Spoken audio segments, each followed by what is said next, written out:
A question that I get very often is, Nidhi, I'm not in IT, or Nidhi, I'm not super qualified, or Nidhi, I do not have a lot of experience. Can I move abroad? And honestly, I'm always surprised by this. It doesn't matter what your background is, it doesn't matter what your nationality is. There is always some or the other pathway that you can use, a legal route that you can use to move abroad. The only difference between an experienced professional and a fresher is that they have to take different approaches. They cannot be using the same approaches. Of course, there are some things that are similar that both of them can do, but overall, the major approach that an experienced professional uses and a fresher uses is completely different. And in today's video, I'm going to show you multiple pathways that you can use to move to Europe. So whether you're a fresher or an experienced professional, whether you're in IT or healthcare or any other field whatsoever, you will find this video relevant. So make sure you stick around.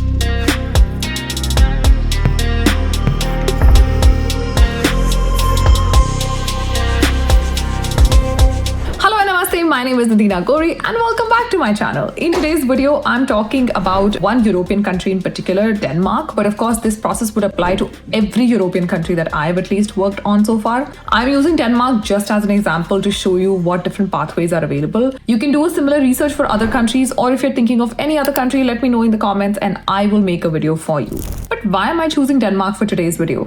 First, because the salary benchmarking is super high. According to government of Denmark's own statistics, an average person in Denmark makes somewhere around $7,000 per month. This, I think, is a pretty good range for salary. Apart from this, it is in the Nordic region, constantly known for the quality of life, and the government support is excellent. In order to explore Denmark deeply in the next couple of minutes, I'm going to divide this video into 3 segments. First, I'm going to talk about how freshers can consider moving to Denmark, what are the pathways that they should be using. Second, I'm going to talk about how experienced professionals should consider moving to Denmark and what are the pathways that they should be choosing.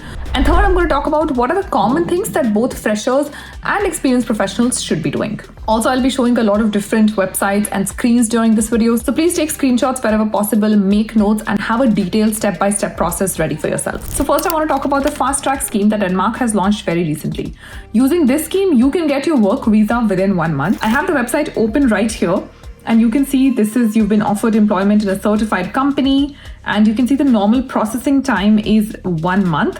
And this is a quick job start, normally takes 0 to 10 days. So once you get a job offer from a certified company, so you can use that to get this visa and you can move to Denmark within a month and start your job within 0 to 10 days. This is something that was launched recently in 2023 to attract more and more foreigners to move to Denmark. And this visa is available for both experienced professionals and freshers. While there are a lot of other work visas that Denmark is offering, if you are looking for a job right now in Europe, this is a particular visa that you must be targeting because of the quick processing time. Now let's talk about how is it that freshers can consider moving. So I'm going on to the Work in Denmark website. You can see it here. This is run by the government of Denmark themselves. And they have this thing listed. It is called a graduate program. So a graduate program, if you read here, is a fixed term entry-level position offered by companies to university graduates who graduated within the last few years. Typically, if you've graduated within the last 2 years, so 0 to 2 years, you can apply for this graduate program. The key difference between graduate programs and other graduate jobs is that this program involves rotation plans and a core element of training and development. So you'll be moving across different departments, you'll be trying out different departments and seeing where is it that you see a fit for yourself. This obviously includes a salary and it typically lasts for 1.5 to 2 years. Now, when you come down here, they talk about the benefits, which is, it's a popular position, a lot of valuable insight of the company. You get a lot of chance to specialize, training, guidance, mentorship, leadership opportunities, and stronger CV.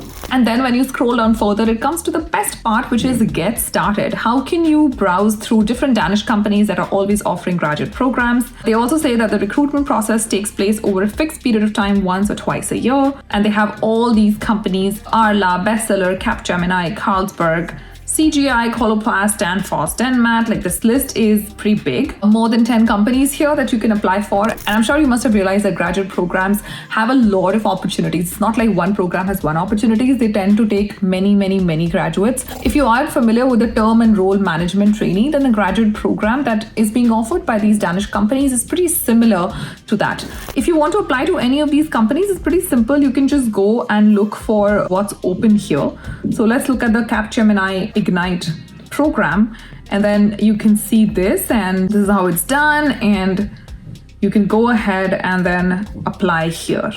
You can also reach out to their recruitment consultant. I think it's a great idea to always present your profile directly to the recruitment consultant or get any of your questions answered by them directly. So if you are a fresher, 0 to 2 years of experience, this is where you should be heading to. Now, what if you're not a fresher? What should you do? So there are multiple steps if you're not a fresher. I always like experienced professionals more, at least when it comes to Globalogy. When we onboard clients for our job support service, we're always looking for more experienced professionals or for international students, because we always feel there's more meat in their profile that we can add. We can throw in a lot of value and we can really help them out. And the success rates that I've seen is obviously more for experienced professionals and lesser for freshers. Alright, so if you are somebody who has more than 2 years of experience, then the first thing you should be doing is heading to this list of certified companies. These are all the companies that have been approved to hire foreign talent under the fast track scheme that we were discussing. From my experience, I know that most of these companies prefer professionals who have some experience, generally typically more than 2 years. So I would recommend that you go on, look through this list. This list has more than 800 companies that can offer you a work visa. And I would say scan the list, see if there is any name that you're familiar with, or just check the career portal out, see who has what kind of opportunities, where is it that you see a better fit for yourself. If you are able to take out 10-15 minutes every day, I'm sure that this is doable. Apart from this, you can also head to the job portal that the government is running specifically to get foreign workers into Denmark. I have that open right now and it has about 3,000 job postings. So you can look for your preference, or whether it's you want to be in a specific city, what you want to work in. You want to work in, say, pharmacy. Let's see if we can find something. Obviously, I would take out all filters, and if there's anything in pharmacy, let's see if we can find that. Yes. Got about 75 job postings for pharmacists. So keep looking through, keep scanning. Again, I know from my experience that this portal is slightly biased towards people with experience. So I would say people with experience go through this job portal. Now coming on to third part of the video. What is it that freshers and experienced professionals can do, which is common for both of them? So I like this the best. Government of Denmark runs a lot of webinars, e-courses and all of that. I have that pulled up here. So there's an e-learning course. It's a free e-learning course in 4 modules that can give you a lot of insight about job search in Denmark. There are also some job search tutorials where they're going to give you videos. What I find the most helpful is obviously the e-learning course and also the webinars that they do. A lot of countries do webinars. I'm not a big fan of every country doing it. Denmark definitely does it differently. So here when you come down, you can see, living and working in Denmark and then job search. They do a lot of job search things. So right now I see only one that's for January 30th. They typically have 2 to 3 in a month, but I'm guessing it's because of the holiday season. They only have one this month. So you can just go and sign up for this webinar and you can attend this webinar. This is what you'll learn: how to tap into recruiters' expectation, how to write a CV cover letter, the unwritten rules of a Danish job interview. So a lot of other important things relevant to the Danish job market will be taught in these free webinars, and you're going to hear it straight from the horse's mouth. As always, all the websites covered in today's video are completely free to use. All that you have to do is find some time and spend on these websites. And if Denmark is not of interest to you, worry not, because many other European countries offer multiple pathways like these, similar to these, that you can use whether you are a fresher, experienced professional, or it doesn't matter which background you're from. You can use different pathways in different countries to get to your goal. If you have any of these countries on your radar, please put them down in the comments below and I'll make sure to cover them in my next coming videos. I hope you liked this video. If you did, please don't forget to like, share, subscribe, do all the fun stuff, and obviously switch the bell notification on so that anytime I post an informative video, you're here to watch it first. I'll see you in my next video. Until then, you take care of yourself. Stay safe. Namaste.